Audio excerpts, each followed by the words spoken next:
الهويه المصريه. استاذ حسين نوح عامل نفير لكل المجتمع المصري. هو كتاب بيتكلم على روح وشخصيه كل المجتمع المصري. عايزه اقول لكم على حاجه، استاذ حسين لما جه يتكلم في الكتاب ده كان بيوصف مامته الحاجه نوحه، اللي هي على فكره لما هتيجوا تقروا الكتاب هتلاقوها هي مصر. كتاب بصراحه انصح الناس كلها ان هي تقراه. احكي لكم حكايه بسرعه كده.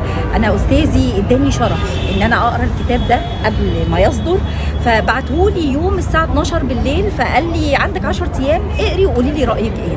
عايزه اقول لكم ان انا قعدت على الكتاب ده من الساعه 11 بالليل لغايه الساعه 6 الصبح، خلصته كله تماما من جماله. حسيت ان انا بقرا مصر. استاذ حسين عامل بيكتب بمشرط طبيب مش بقلم كاتب على فكره، وكتاب بصراحه انا بفتخر بيه جدا جدا جدا.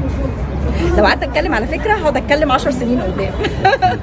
انا بشكرك جدا يا استاذه رنا. شكرا يا استاذ جمال، ميرسي جدا.